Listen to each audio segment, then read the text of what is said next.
Assalamualaikum warahmatullahi wabarakatuh. Bapak Ibu yang berbahagia, bertemu dengan saya Hedi Ali Ramdana. Saya sebagai fasilitator di Angkatan 8 dan Rekognisi CGP Angkatan 6 dalam pendidikan guru penggerak. Dalam hal ini saya bertugas di BBGP Jawa Barat atau Balai Besar Guru Penggerak Jawa Barat. Baik Bapak Ibu, bagaimana kabarnya, sehat-sehat semuanya ya? Alhamdulillah. Bapak Ibu, sebelum kita memulai sesi hari ini, ada baiknya kita berdoa terlebih dahulu. Berdoa dipersilahkan. Selesai. Terima kasih. Untuk agenda kegiatan kita hari ini, yang pertama atau 1, disiplin dan nilai-nilai kebajikan. 2, teori motivasi, hukuman dan penghargaan. 3, keyakinan kelas. 4, 5 kebutuhan dasar manusia. 5 posisi kontrol. Dan 6, segitiga restitusi.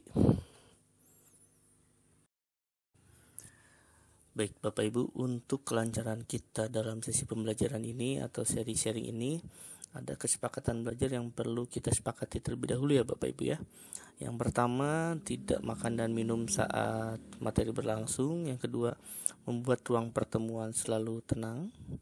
Yang ketiga, saling berbagi informasi, konstruktif, berbudaya positif. Kemudian selalu berpikir untuk maju bersama. Dan yang paling penting adalah Bapak Ibu dimohonkan untuk mute audio saat tidak sedang menyampaikan pendapat, agar kita dapat menyimak atau mendengarkan materi dengan lebih baik dan seksama, juga menjaga tetap fokus. Bapak Ibu, ini untuk materi kita hari ini ya. Materi kita adalah budaya positif. Yang pertama, adanya disiplin positif dan nilai-nilai kebajikan universal, kemudian adanya teori motivasi, hukuman dan penghargaan, kemudian keyakinan kelas, kemungkinan adanya juga segitiga restitusi, 5 posisi kontrol, dan kebutuhan dasar manusia dan dunia berkualitas. Ini Bapak Ibu yang akan kita bahas tentang budaya positif, bagaimana nanti cara kita menerapkannya di sekolah, kemudian bagaimana cara kita mengaplikasikannya kepada siswa kita. Ini tentu perlu adanya itikat baik dari diri kita sendiri terlebih dahulu Bapak Ibu ya. Jadi kita terapkan budaya positif ini terhadap diri kita pribadi dulu, kemudian kita pada rekan sejawat dan juga kepada siswa-siswa kita. Bapak Ibu, apakah makna disiplin yang Bapak Ibu telah terapkan di sekolah ini Bapak Ibu mengetahui dengan seksama makna dari kata tersebut ya. Kemudian disiplin ini berasal dari bahasa Latin Bapak Ibu, atau disiplina, yang artinya belajar. Makna dari kata ini berkonotasi dengan disiplin diri dari murid-murid. Disiplin diri membuat orang menggali potensinya menuju sebuah tujuan, apa yang dia hargai.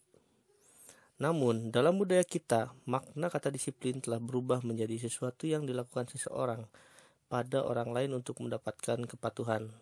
Kecenderungan umum adalah menghubungkan kata disiplin dengan ketidaknyamanan, bukan dengan apa yang kita hargai atau pencapaian suatu tujuan mulia. Yang berikutnya adalah nilai-nilai kebajikan universal ya Bapak Ibu. Nilai-nilai kebajikan adalah sifat-sifat positif manusia yang merupakan tujuan mulia yang ingin dicapai setiap individu.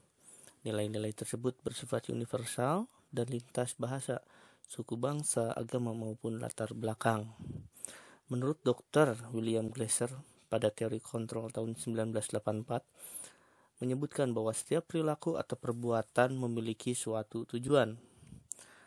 Kemudian menurut Diane Gossen tahun 1998 menyebutkan pula, dengan mengaitkan nilai-nilai kebajikan yang diyakini seseorang, maka motivasi intrinsiknya akan terbangun, sehingga menggerakkan motivasi dari dalam untuk dapat mencapai tujuan mulia yang diinginkan. Nilai-nilai kebajikan yang ingin dicapai oleh setiap anak Indonesia kita kenal dengan profil pelajar Pancasila. Yang pertama itu adalah beriman, bertakwa kepada Tuhan Yang Maha Esa dan berakhlak mulia, mandiri, bernalar kritis, berkebinekaan global, bergotong royong, dan kreatif. Teori motivasi perilaku manusia di sini ada 3 ya Bapak Ibu ya. Yang pertama itu adalah motivasi eksternal, di mana kita dituntut untuk menghindari ketidaknyamanan. Ya, kemudian motivasi eksternal yang kedua adalah bagaimana cara kita untuk mendapatkan imbalan dari orang lain atau institusi. Dan yang ketiga adalah motivasi internal, tujuan disiplin positif Bapak Ibu ini ya, untuk menghargai diri sendiri ya. Jadi dari ketiga teori motivasi perilaku manusia ini pasti ada yang namanya faktor dari motivasi eksternal dan juga ada faktor dari motivasi internalnya ya Bapak Ibu ya. Baik Bapak Ibu, ini pun menurut Ki Hajar Dewantara, pemikiran, konsepsi, keteladanan, sikap merdeka. Ini pada bukunya di kecetakan kelima tahun 2013 halaman 469 menyebutkan bahwa merdeka menurut Ki Hajar Dewantara yaitu merdeka itu artinya tidak hanya terlepas dari perintah, akan tetapi juga cakap memerintah diri sendiri.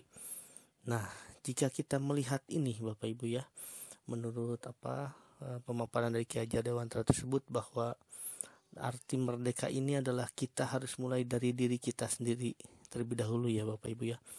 Jika kita ingin merdeka, kita pun harus mampu mengontrol diri kita sendiri terlebih dahulu sebelum kita nanti dapat menyebarkan praktik baik kepada rekan sejawat kita, lingkungan keluarga kita, dan juga nantinya kita bisa menerapkan kepada seluruh siswa dan murid di sekolah kita yang akan kita berikan pembelajaran dan praktik baik. Seperti itu ya Bapak Ibu ya. Bapak Ibu, ini saya tampilkan ya bagaimana kita melihat ada 2 indikator identitas gagal dan identitas sukses di sini ya, yang dimana identitas gagal ini kita cirikan dengan salah satu hukuman dan identitas sukses ini dengan kedisiplinan yang di dalamnya terdapat konsekuensi dan restitusi. Misalkan identitas hukumannya, sesuatu yang menyakitkan harus terjadi, konsekuensinya sesuatu harus terjadi, dan restitusinya, restitusi merupakan pilihan. Kemudian tidak nyaman untuk murid atau anak untuk jangka panjang, konsekuensinya tidak nyaman untuk murid atau anak untuk jangka waktu pendek, dan disiplin restitusinya menguatkan untuk murid atau anak dalam jangka waktu panjang. Kemudian yang ketiga, contoh yang ketiga, hukuman korban mendapatkan keadilan, konsekuensinya korban bisa diabaikan, dengan menggunakan restitusi korban mendapatkan ganti. Contoh yang keempat, hukumannya murid atau anak akan tersakiti, konsekuensinya murid atau anak dibuat tidak nyaman, menggunakan teknik restitusi murid atau anak mendapatkan penguatan. Kemudian yang kelima, perilaku pasif agresif meningkat, konsekuensinya penguatan hanya bertahan dalam jangka waktu pendek. Untuk restitusinya masalah terpecahkan. Contoh berikutnya, sistem tidak akan berjalan bila murid tidak takut, konsekuensinya memerlukan monitoring dan supervisi terus-menerus dari guru. Restitusinya murid belajar bertanggung jawab untuk perilakunya. Yang berikutnya, contoh hukumannya adalah berlaku hanya pada sebuah institusi, tidak berlanjut pada kehidupan nyata. Konsekuensinya membantu penerapan mengikuti peraturan dalam masyarakat. Kemudian untuk tindakan restitusinya, fokus pada pemecahan masalah dalam jangka waktu yang panjang. Contoh berikutnya, untuk hukumannya adalah peraturannya adalah bla bla bla bla, kemudian kamu harus bla bla bla bla ya. Konsekuensinya, apa peraturannya? Mampukah kamu melakukannya? Terima kasih. Untuk penggunaan restitusinya, apa yang kamu yakini? Apa yang bisa kamu lakukan untuk memperbaiki masalah ini? Kemudian untuk contoh satu lagi yang terakhir adalah murid atau anak membenci peraturan. Disiplin konsekuensinya, murid dan anak menghormati peraturan. Untuk menggunakan teknik restitusinya, murid atau anak menghormati dirinya dan orang lain. Dari beberapa contoh di atas Bapak Ibu ya, di sini ada identitas gagal dan identitas sukses, di mana ada hukuman dan konsekuensi ini. Untuk hukuman bersifat negatif, untuk konsekuensi bersifatnya netral, tidak memihak salah satu, dan untuk kita menggunakan teknik restitusi ini bersifatnya adalah positif. Jadi anak disarankan untuk mencari kesalahan yang terjadi, menyadari kesalahan tersebut, dan mencari solusi sendiri untuk kesalahan tersebut tidak terulangi kembali. Apa itu restitusi? Restitusi adalah proses menciptakan kondisi bagi murid untuk memperbaiki kesalahan mereka sehingga mereka bisa kembali pada kelompok mereka dengan karakter yang lebih kuat. Restitusi juga merupakan proses kolaboratif yang mengajarkan murid untuk mencari solusi untuk masalah mereka dan membantu murid berpikir tentang orang seperti apa yang mereka ingin menjadi atau tujuan mulia dan bagaimana mereka harus memperlakukan orang lain. Ya, definisi restitusi yang lain ini merupakan kutipan dari Gosen tahun 2004. Adapun ciri-ciri dari restitusi sebagai berikut ya, Bapak Ibu.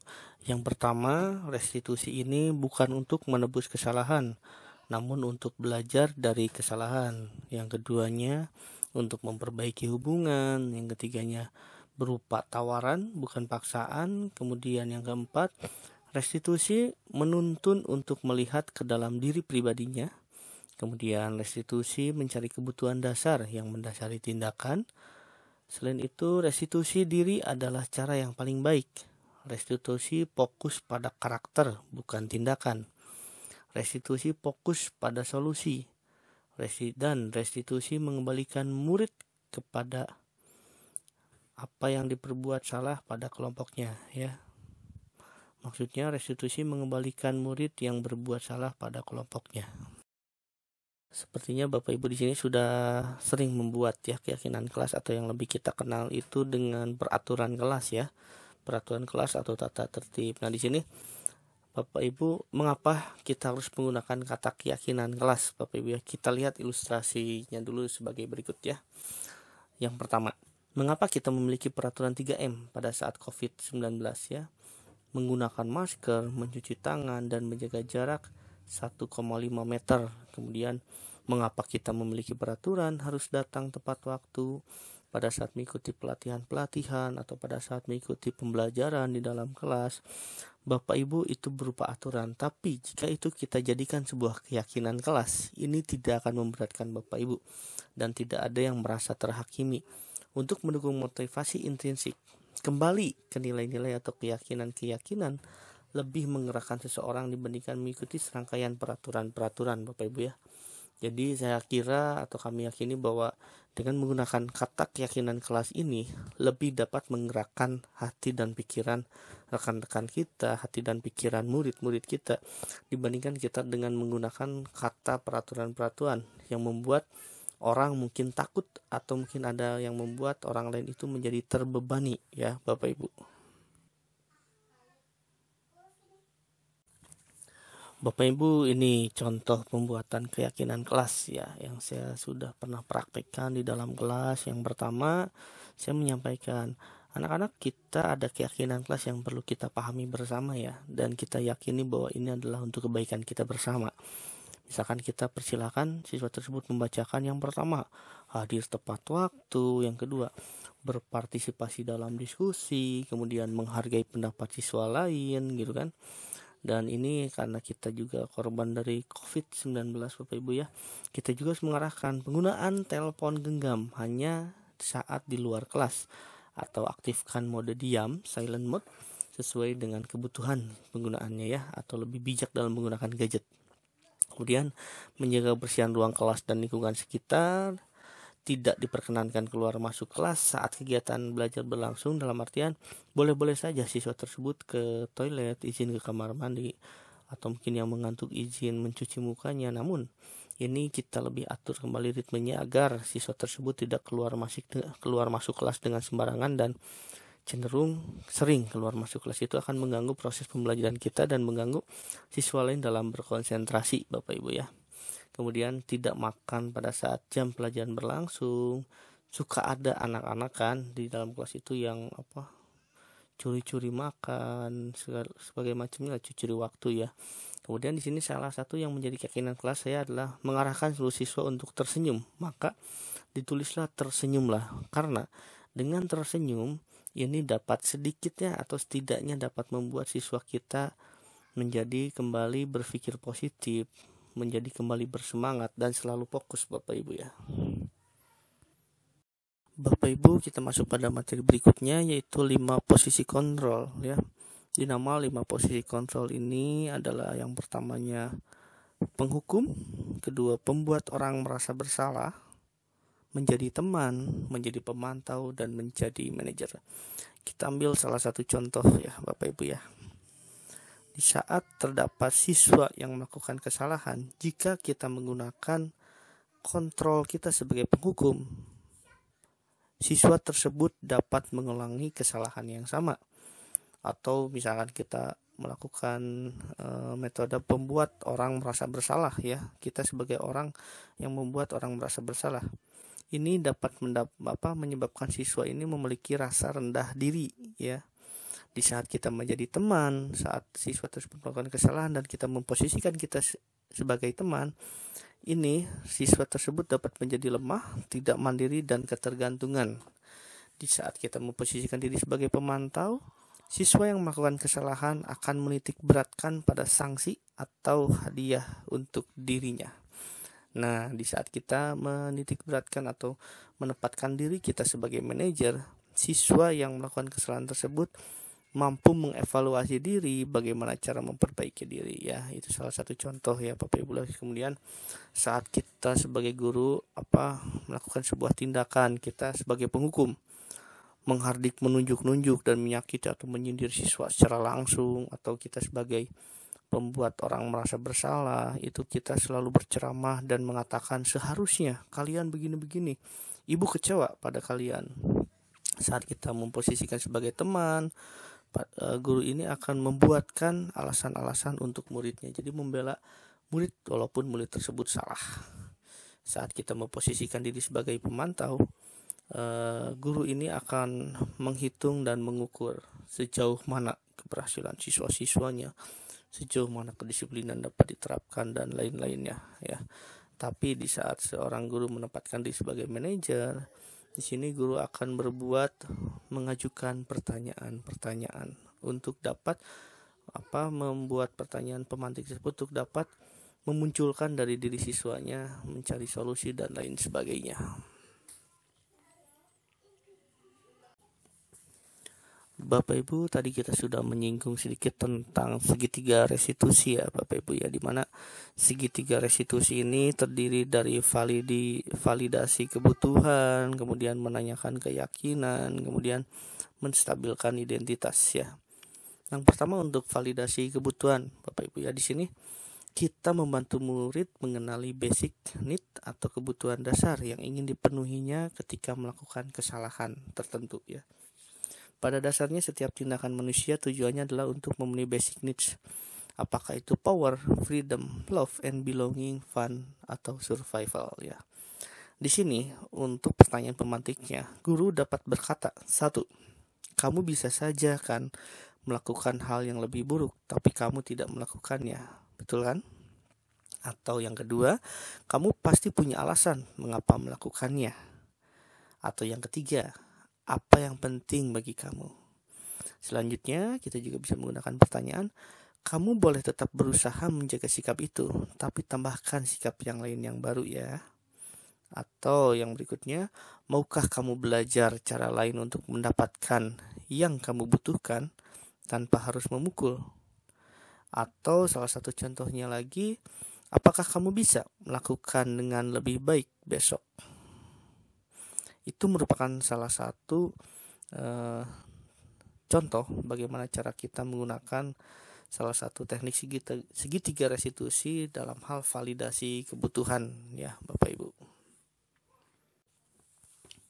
Yang berikutnya dari teori segitiga restitusi adalah menanyakan keyakinan.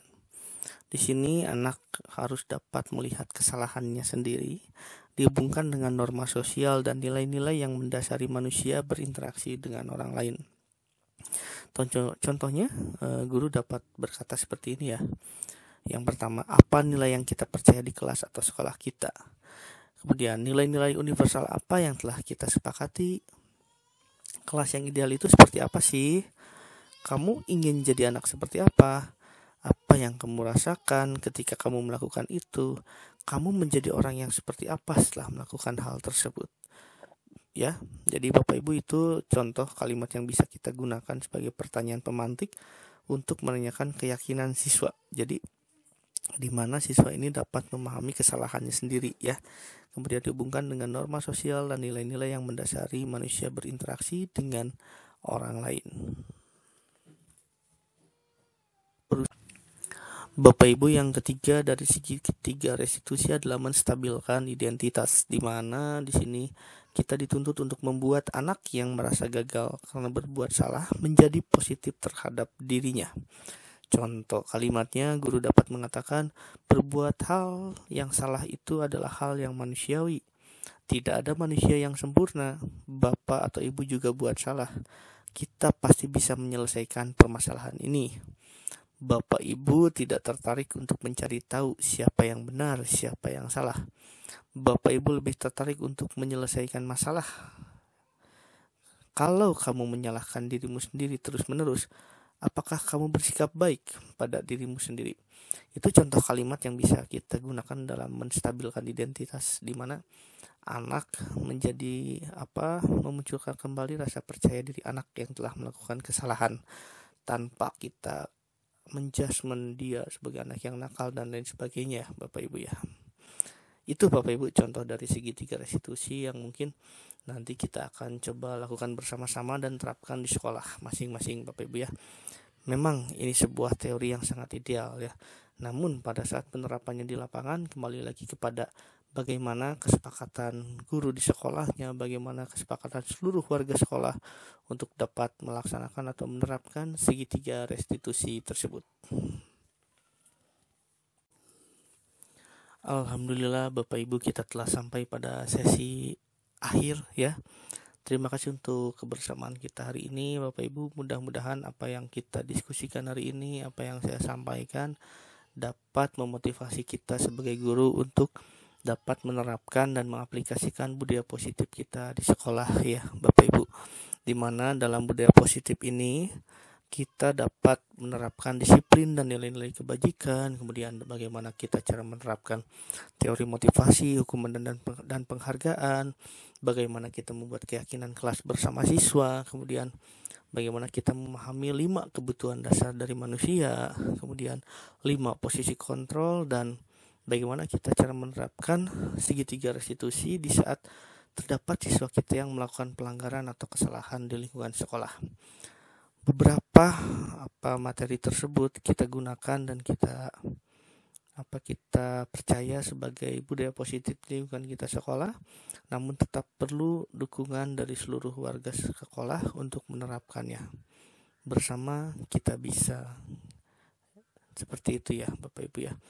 Baik Bapak Ibu, terima kasih untuk kebersamaannya saya ucapkan, dan sampai bertemu pada pertemuan berikutnya dengan materi yang insya Allah kita akan saling berbagi dengan praktek baik dalam pendidikan guru penggerak untuk transformasi pendidikan di Indonesia, khususnya di sekolah kita masing-masing terlebih dahulu ya Bapak Ibu.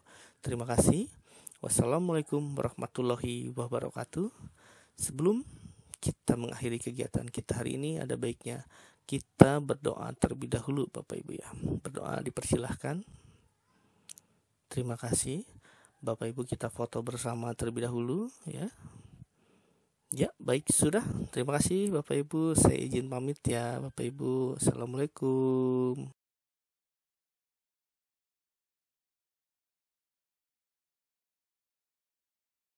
Assalamualaikum warahmatullahi wabarakatuh.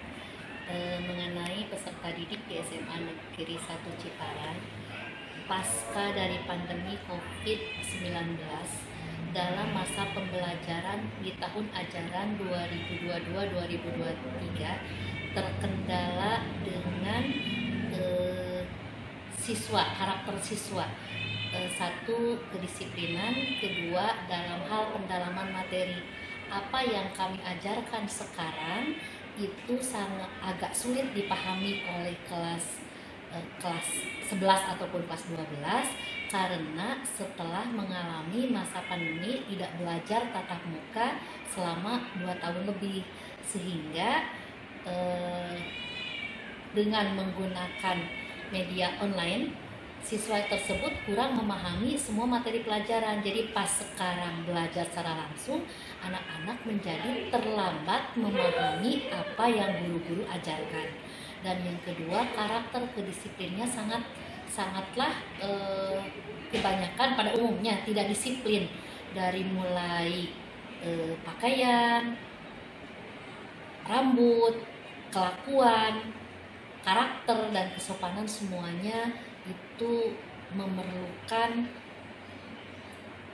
penanganan dan bimbingan secara teratur, secara bertahap, supaya anak kembali menjadi anak yang memang betul-betul sebagai pelajar di sekolah, dengan cara mendisiplinkan lagi dan memberikan materi-materi dengan tahap-tahap yang rendah sampai dengan yang tinggi. Assalamualaikum warahmatullahi wabarakatuh. Perkenalkan, nama saya Yoga Sidi Permana. Saya guru mata pelajaran ekonomi sekaligus wali kelas 11-9. Selama saya jadi wali kelas, saya menemukan banyak peserta didik yang melanggar kedisiplinan. Apalagi setelah 2 tahun tidak tatap muka di sekolah, akhirnya ke sekolah lagi. Mungkin mereka lupa tentang aturan-aturan di sekolah. Tersebut saya lihat dari mulai anak-anak masuk sekolah, itu banyak sekali anak yang tidak masuk kelas sesuai dengan jam yang ditentukan. Nah, selain itu, pada saat jam pembelajaran, banyak sekali anak yang sering fokusnya teralihkan karena penggunaan HP. Kemudian dari segi aturan penggunaan seragam, itu banyak sekali anak-anak yang tidak betah bajunya itu dimasukkan ke dalam celananya.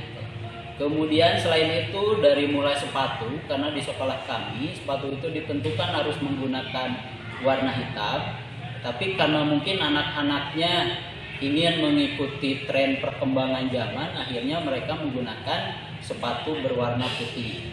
Kemudian dari segi penggunaan topi di sekolah kami, itu sekarang sedang maraknya anak-anak itu menggunakan topi bebas, bukan menggunakan topi sekolah yang sudah diatur sebelumnya. Pengalaman tersebut dari kejadian sehari-hari yang saya lihat, maka perlu diterapkan aturan, salah satunya yaitu dengan menerapkan budaya positif di sekolah. 2, 3. Assalamualaikum warahmatullahi wabarakatuh. Nama saya Fahri Nadir Rahman Darmawan dari kelas 12-1. Dan alhamdulillah kelas kami telah melaksanakan praktek body percussion bersama Bapak Hedi. Dan saat melaksanakan praktek tersebut ada beberapa poin-poin kesepakatan kelas kami yang sangat berkesan bagi diri saya sendiri. Salah satunya itu adalah untuk terus tersenyum. Karena dengan tersenyum, mau sesusah apapun materinya dan sesulit apapun dalam mempraktekannya, akan terasa lebih mudah dan terasa lebih enjoy untuk dilaksanakan. Dan juga ada lagi saat kesepakatannya, yaitu untuk tidak menggunakan gadget saat sedang dalam pembelajaran. Dan itu juga yang sangat berkesan oleh diri saya, karena saya sendiri merasa sangat sering sekali menggunakan gadget dan hampir ketergantungan. Tapi dengan adanya kesepakatan itu, walaupun cuma sedikit, tapi saya bisa melepaskan tangan saya dari gadget itu. Ya, terima kasih. Assalamualaikum warahmatullahi wabarakatuh. Perkenalkan, nama saya Yelsan Hidatullah, saya dari kelas 12-1. Di sini saya akan menceritakan bagaimana sih pengalaman saya waktu belajar body percussion bersama Bapak Hedi. Yang pertama, dilarang menggunakan gadget saat belajar. Itu sangat penting. Karena kalau kita terus-terusan kayak megang gadget, itu seperti apa sih? Kan gak akan masuk juga gitu ke materi yang disampaikannya oleh panitia tersebut. Terus yang kedua, ini yang paling penting dan paling menarik. Yang kedua itu adalah teruslah bersenyum. Karena senyum itu termasuk ibadah juga. Nah, senyum itu kalau dipikir-pikir kayak berguna banget gitu. Kan kayak anak-anak sekarang tuh paling kayak gampang bosan dengan apa yang guru menjelaskan di depan. Tetapi kalau gurunya senyum gitu kan, kitanya juga senyum, itu enak dan akan cepat masuk dan enjoy juga. Terus yang ketiga itu ada disiplinnya. Disiplin itu penting karena semua orang itu wajib disiplin. Kalau tidak disiplin, dunia mau macam apa? Terus yang keempatnya itu adalah kita telah mengisi beberapa soal yang telah dikasih oleh panitia, kurang lebih 2-3 sesi, dan kita itu di Gedung Serbaguna mengisi soal-soal tersebut dan sama semuanya gitu. Secara berdiskusi juga, tetapi soal-soal itu ada di setiap orang. Sekian, terima kasih. Wassalamualaikum warahmatullahi wabarakatuh.